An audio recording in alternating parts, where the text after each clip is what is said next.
అనగనగా ఛానల్‌కి అందరికీ స్వాగతం.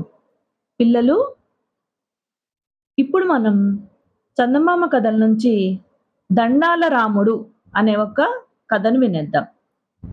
రాముడనేవాడికి జమీందారు దివాణంలో బంట్రోతు పని దొరుకుతుంది. అందుకు సహాయపడిన చలమయ్య వాడితోటి, "నువ్వు మంచివాడివే, కానీ నీకు మర్యాద తెలియదు. నీకు జమీందారు గారు కనిపించగానే వెంటనే దండం పెడుతుండాలని మాత్రం మర్చిపోకు" అంటూ ప్రత్యేకంగా చెప్తాడు. ఈ విషయం రాముడు బాగా గుర్తుంచుకుంటాడు. మొదటి రోజున జమీందారు కనిపించగానే దండం పెడతాడు. ఆయన ఎంతో సంతోషిస్తాడు. ఆయన అక్కడున్న వారితో మాట్లాడుతూ రాముడిని మళ్ళీ చూస్తాడు. రాముడు ఆయనకు మళ్ళీ దండం పెడతాడు. జమీందారు వాడి వినయానికి సంతోషించి పిలిచి ఏదో ఒక పని చెప్తూ ఉంటాడు. పని ముగించుకుని వచ్చి రాముడు జమీందారుకు మళ్ళీ దండం పెట్టి పని అయినట్లు చెప్తాడు.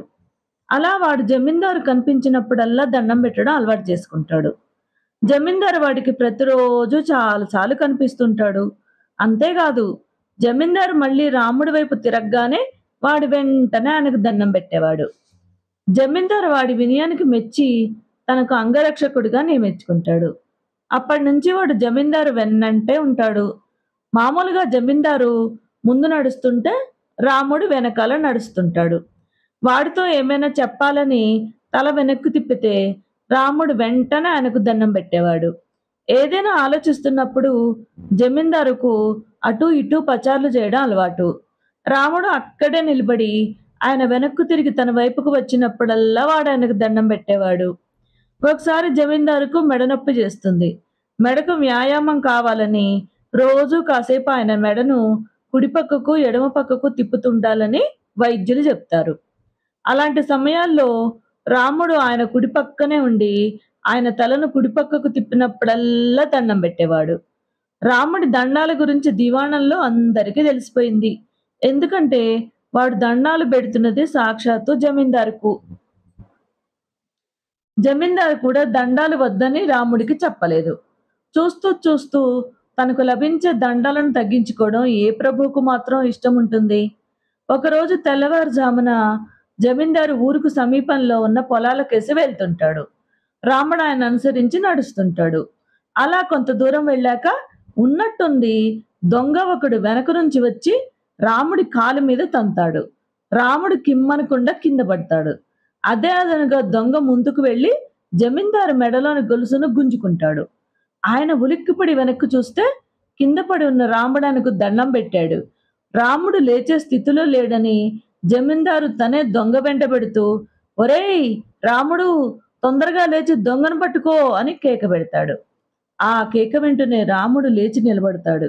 వాడు పరుగు పరుగున పోయి దొంగను పట్టుకునేందుకు రెండు చేతులు సాస్తాడు. అయితే దొంగ రాముడిని తప్పుకుని పక్క నుంచి పరిగెత్తబోతాడు. రాముడు పక్కకు కదిలి వాణ్ణి ఆపేవాడే. కానీ ఆ సమయంలో దొంగకేసి వస్తున్న జమీందారు కనిపిస్తాడు. అంతే, రాముడు అప్రయత్నంగా రెండు చేతులు జోడించి ఆయనకు దండం పెడతాడు. అది అవకాశంగా తీసుకుని దొంగ శరవేగంతో పారిపోతాడు. జమీందారుకు చాలా కోపం వస్తుంది.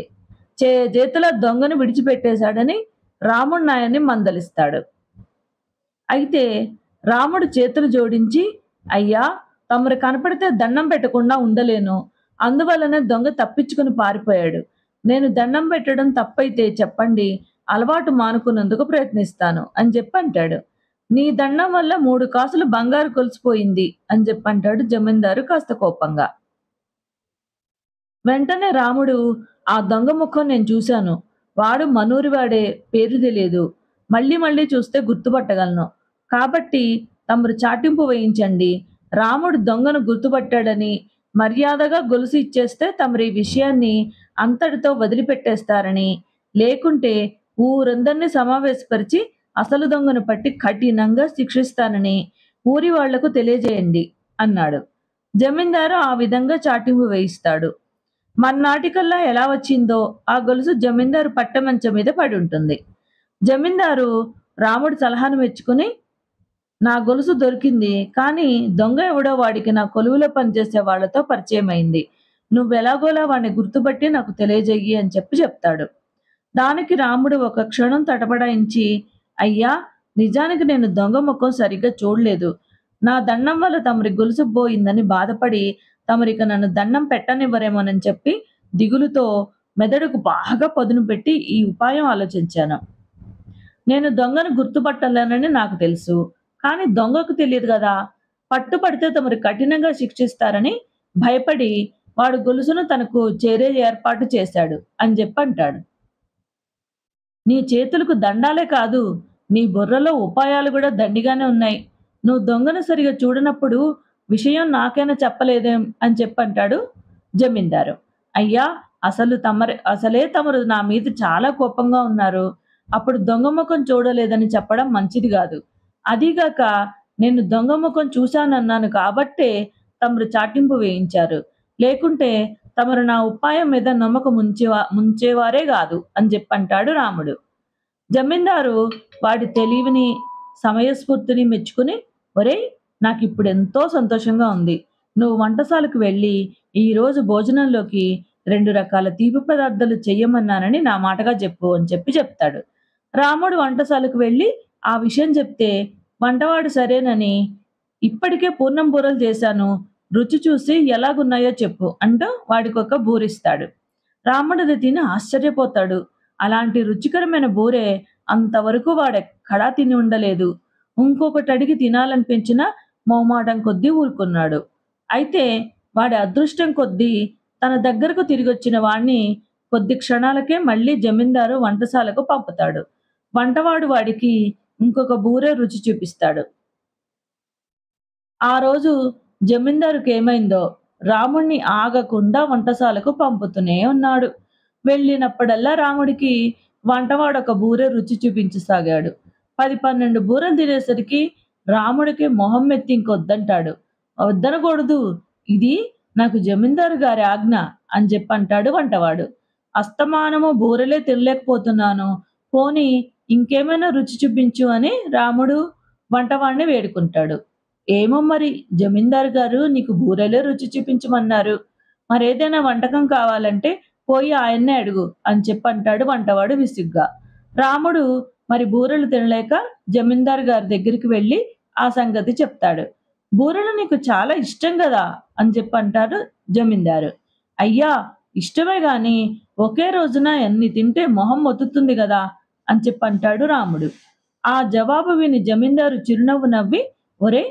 నువ్వు నా మనసుకు ఆహ్లాదం కలిగించాలని దండం పెడుతున్నావు. అది నాకిష్టం. నేను నీ పొట్టకు ఆహ్లాదం కలిగించాలని బూరెలు పెట్టించాను. అవి నీకిష్టం. మనసుకైనా, మనిషికైనా మితిమీరితే మొహం మొత్తుతుంది. తెలుసుకున్నావు గదా అని చెప్పంటాడు జమీందారు.